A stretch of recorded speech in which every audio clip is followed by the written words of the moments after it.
Hi friends, welcome to Shri love circle.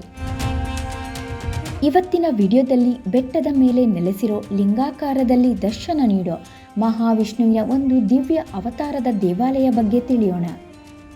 ಆಷಾಢ ಮಾಸ ಎಲ್ಲ ದೇವರಿಗೂ ಸಮರ್ಪಿತವಾದದ್ದು.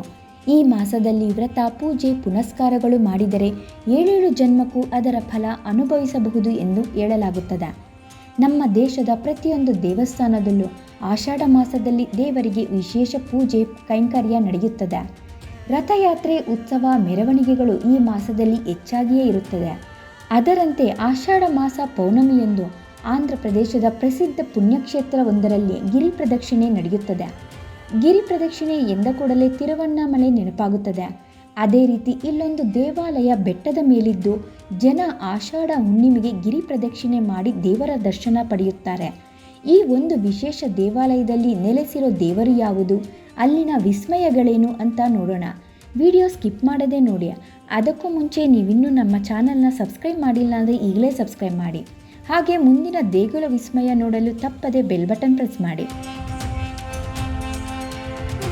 ನಮ್ಮ ದೇಶದಲ್ಲಿ ಎಷ್ಟೋ ದೇವಾಲಯಗಳು ಬೆಟ್ಟದ ಮೇಲೆ ಇರೋದು.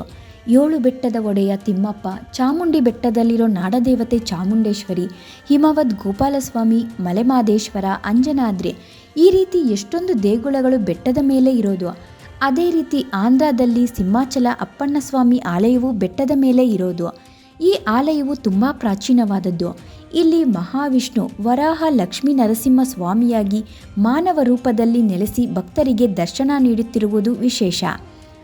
ವರಾಹ ನರಸಿಂಹಸ್ವಾಮಿ ವಿಗ್ರಹ 3 ರೂಪಗಳಲ್ಲಿ ದರ್ಶನವಾಗುತ್ತದೆ.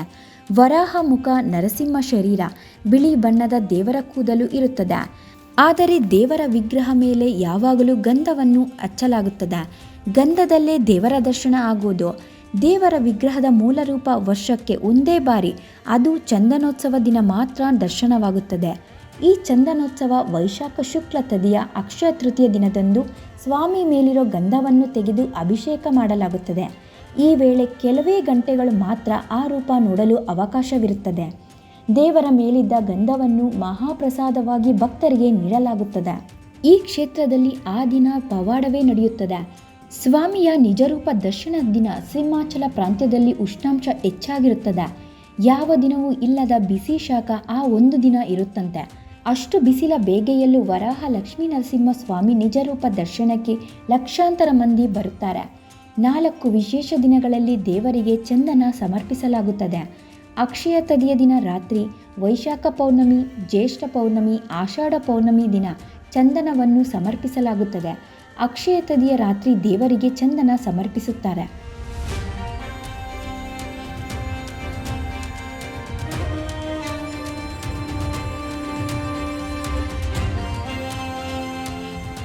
ಹದಿಮೂರನೇ ಶತಮಾನದಲ್ಲೇ ಈ ದೇವಾಲಯ ನಿರ್ಮಾಣವಾಗಿದೆ.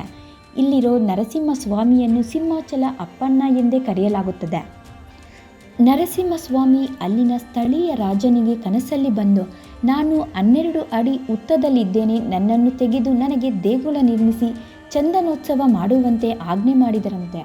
ದೇವರ ದಿವ್ಯವಾಣಿ ಕೇಳಿದ ರಾಜ ಮರುದಿನವೇ ಉದ್ದದಲ್ಲಿದ್ದ ಸ್ವಾಮಿಯನ್ನು ಹೊರತೆಗೆದು ವೈಭವವಾಗಿ ಚಂದನೋತ್ಸವ ನೆರವೇರಿಸಿದರಂತೆ. 12 ಅಡಿ ಉದ್ದದಲ್ಲಿದ್ದ ಕಾರಣ ದೇವರ ವಿಗ್ರಹಕ್ಕೆ 12 ಅಡಿಯಷ್ಟೇ ಚಂದನ ಹಚ್ಚಿ ಪೂಜೆ ಸಲ್ಲಿಸಲಾಗುತ್ತದೆ. ಅಂದಿನಿಂದ ಇಂದಿನವರೆಗೂ 12 ಅಡಿ ಚಂದನದ ಲೇಪನದಲ್ಲೇ ಲಿಂಗಾಕಾರದಲ್ಲಿ ಸಿಂಹಾಚಲದಲ್ಲಿ ಅಪ್ಪಣ್ಣ ಸ್ವಾಮಿ ದರ್ಶನವಾಗುತ್ತಿದೆ. ಈ ಚಂದನದ ತೂಕ ಬರೋಬ್ಬರಿ 500 kg ಇರುತ್ತಂತೆ. ಇನ್ನು ಸಿಂಹಾಚಲ ಪುಣ್ಯಕ್ಷೇತ್ರದಲ್ಲಿ ಪ್ರತಿ ವರ್ಷ ಆಷಾಢ ಪೌರ್ಣಮಿಗೆ ಸಿಂಹಾದ್ರಿ ಅಪ್ಪಣ್ಣ ಉತ್ಸವ ನೆರವೇರುತ್ತದೆ. ಹುಣ್ಣಿಮೆ ದಿನ ಅಂದರೆ ಚತುರ್ದಶಿ ದಿನದಂದು ಮಧ್ಯಾಹ್ನ ಭಕ್ತರು ಮೆಟ್ಟಿಲ ಬಳಿ ತೆಂಗಿನಕಾಯಿ ಹೊಡೆಯೋ ಮೂಲಕ ಗಿರಿ ಪ್ರದಕ್ಷಿಣೆ ಆರಂಭಿಸುತ್ತಾರೆ. ಈ ಗಿರಿ ಪ್ರದಕ್ಷಿಣೆ ಸುಮಾರು 32 ಕಿಲೋಮೀಟರ್ ಇದ್ದು ಸಿಂಹಾಚಲ ಬೆಟ್ಟವನ್ನು ಕಾಲ್ನಡಿಗೆಯ ಮೂಲಕ ಪ್ರದಕ್ಷಿಣೆ ಮಾಡಲಾಗುತ್ತದೆ. ರಾತ್ರಿಯೆಲ್ಲ ನಡೆದು ಸಿಂಹಾಚಲ ದೇವಸ್ಥಾನಕ್ಕೆ ಬಂದು ಪೌರ್ಣಮಿ ದಿನ ಅಪ್ಪಣ್ಣ ಸ್ವಾಮಿ ದರ್ಶನ ಮಾಡಿಕೊಳ್ಳುತ್ತಾರೆ. ಈ ವಿಶೇಷ ದಿನ ಈ ಬಾರಿ ಜುಲೈ 7ರಂದು ಅಪ್ಪಣ್ಣ ಭಕ್ತರು ಗಿರಿ ಪ್ರದಕ್ಷಿಣೆ ಮಾಡುತ್ತಾರೆ. ಈ ವಿಶೇಷ ದಿನ ನೀವು ಗಿರಿ ಪ್ರದಕ್ಷಿಣೆ ಮಾಡಿ ಸಿಂಹಾಚಲ ಅಪ್ಪಣ್ಣ ದರ್ಶನ ಪಡೆದು ಪುನೀತರಾಗಿ. ನರಸಿಂಹಸ್ವಾಮಿ ಕ್ಷೇತ್ರ ಮಹತ್ವದ ವಿಡಿಯೋ ಇಷ್ಟ ಆಗಿದ್ರೆ ಲೈಕ್ ಮಾಡಿ. ಹಾಗೆ ಮತ್ತಷ್ಟು ಭಕ್ತರಿಗೆ ವಿಡಿಯೋ ಶೇರ್ ಮಾಡಿ.